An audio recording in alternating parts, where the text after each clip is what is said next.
Yes, it's John G. Sutton, Tales from the Jails. And today I'm going to talk a little bit about the disgusting duties that fell to me whilst I was working in HM prisons. You can imagine, you got to deal with everybody that comes in, and there's no choice there, especially as a hospital officer. And during this little brief video, I'm going to tell you about the number one worst horrible job I ever had to undertake whilst I was working in HM prison service. And it was a HM prison service, you know. This wasn't a private jail. There was no such thing as private jails. When I joined, I considered it to be a career. It was a big mistake, of course. It was definitely not a career, but I didn't know at the time because policemen were paid less than prison officers when I joined. It didn't take long for them to leave us far behind, by the way, but that was then.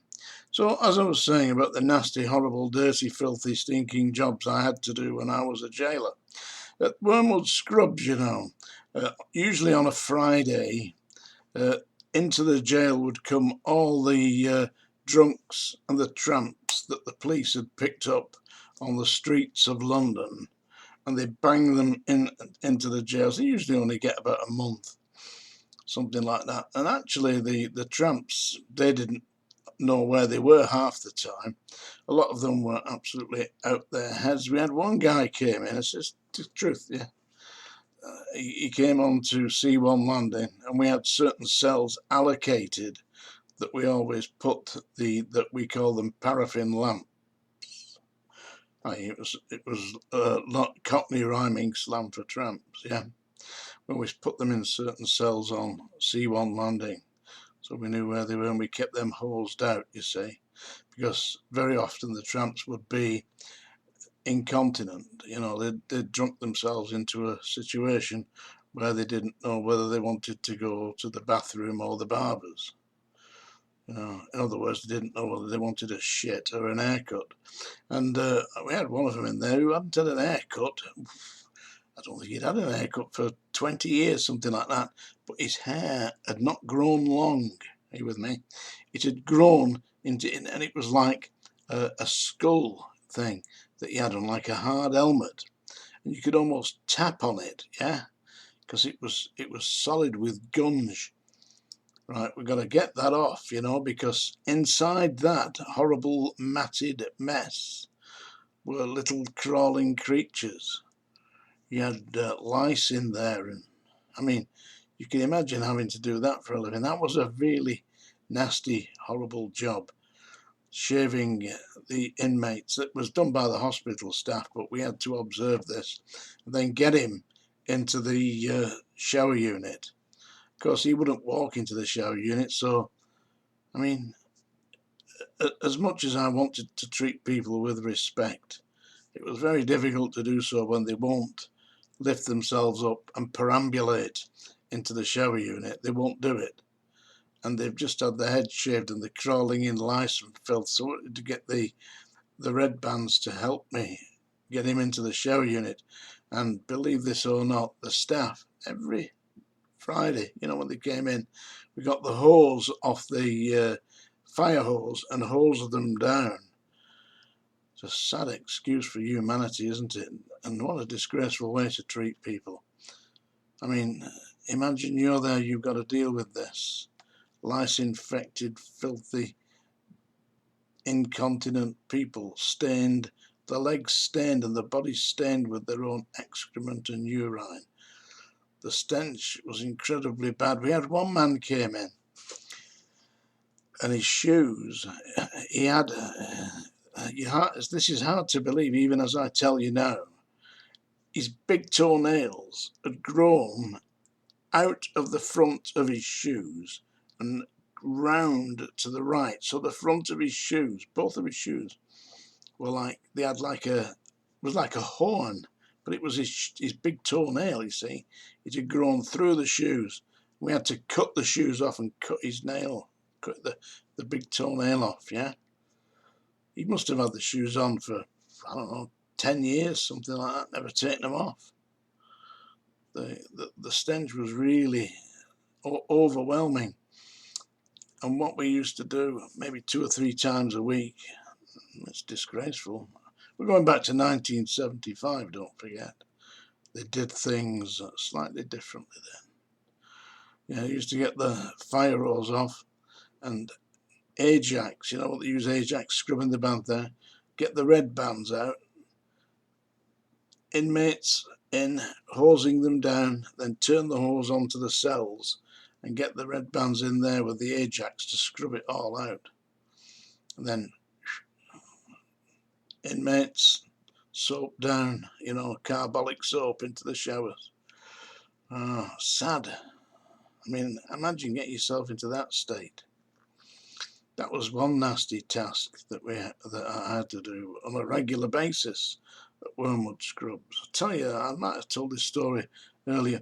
We had a racing driver, a man who was convicted of crashing his Ferrari into a group of people and killing a lady, and it wasn't the first time he'd done it, it was the second time he'd crashed a Ferrari into people and killed them, and he got imprisonment for this one.